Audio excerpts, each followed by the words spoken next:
నిజంగా మేము ఖచ్చితంగా మేము మళ్ళీ చెప్తున్నాం, ఆ దేవుని దయతోటి అన్ని ప్రాజెక్టులు ఉంటాయి, పంటలు బాగా పండుతాయి, మీరు కోరుకున్నట్టు ఏది జరగదు. ఇలా సీఎం రేవంత్ రెడ్డి గారిని పట్టుకొని హిట్లర్లా ప్రవర్తిస్తున్నట్టు. మీరు కదా హిట్లర్ లాంటి పరిపాలన చేసిరని చెప్పి, ఒక పాసిస్ట్ పరిపాలన చేసిరని చెప్పి 10 సంవత్సరాలు మీ పరిపాలన ఇక చాలు అని చెప్పి ప్రజలు విసిగి వేసారి ఇలా కాంగ్రెస్ పార్టీని మా ముఖ్యమంత్రి రేవంత్ రెడ్డి గారు గెలిపించారు. మీది పాసిస్ట్ పాలన అయితే మా రేవంత్ రెడ్డి గారిది హ్యూమనిస్ట్ పాలన. ఇలా ప్రతి వర్గం కూడా సంతోషంగా తెలంగాణ ప్రజలు ఇలా ఉంటున్నారు. మీలాగా ప్రతి దాంట్లో కుంభకోణం, దేంట్లో ఏం దొరుకుతుంది, దేంట్లో ఎంత దండుకోవాలి, ప్రాజెక్టులలో ఎంత దండుకోవాలి, మీరు ఏ స్కీమ్ పెట్టినా అందులో స్కామ్ తప్ప తెలంగాణ ప్రజలకు ఒరిగింది లేదు.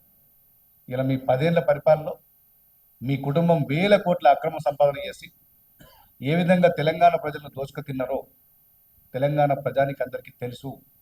ఇలా మీరు కొత్తగా చెప్పాల్సిన అవసరం లేదు. అందుకే మిమ్మల్ని బండకేసి కొట్టిర్రు. ఇలా మీరు నియోజకవర్గాలు, జిల్లాలు తిరుక్కుంటూ మేమేదో ప్రజలకు మేలు చేస్తున్నామని తలంపు చేస్తున్నాం. మిమ్మల్ని తెలంగాణ ప్రజలు ఎవరు నమ్మట్లేదు. మీ మాటలు అన్ని గమనిస్తున్నారు. మీరు ఏనాడు ప్రజల ప్రయోజనం కోరుకోవట్లేదు. ఎంతసేపు మీరు రేవంత్ రెడ్డి గారిని ఏ విధంగా బదనాం చేయాలి, ఈ ప్రభుత్వాన్ని ఏ విధంగా అప్రదిష్ట పాలు చేయాలి అనే ఒక ఆలోచన తప్ప మీకు ఏనాడు కూడా ప్రజల సంక్షేమం మీకు పట్టట్లేదు.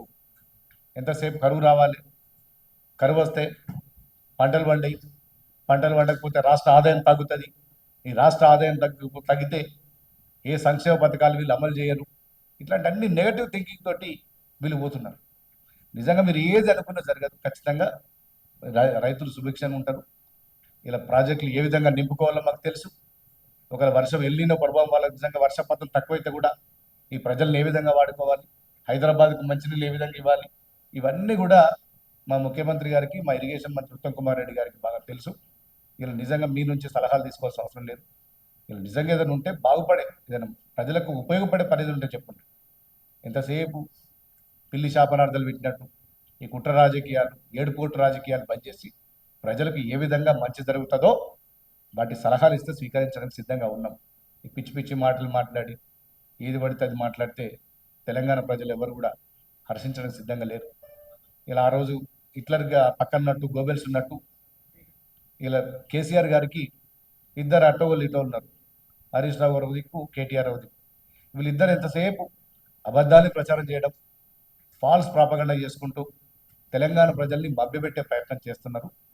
ఇలా నిజంగా గోబెల్స్కు పోటీ పడే విధంగా ఇలా ఎవరు నెంబర్ 1 అని చెప్పి కేటీఆర్ ఎక్కువ అబద్ధాలు ఆడుతుందా, హరీష్ రావు ఎక్కువ నీకంటే నేను, నాకంటే నువ్వు అని చెప్పి అబద్ధాలలో మీరు పోటీ పడుతున్నారు.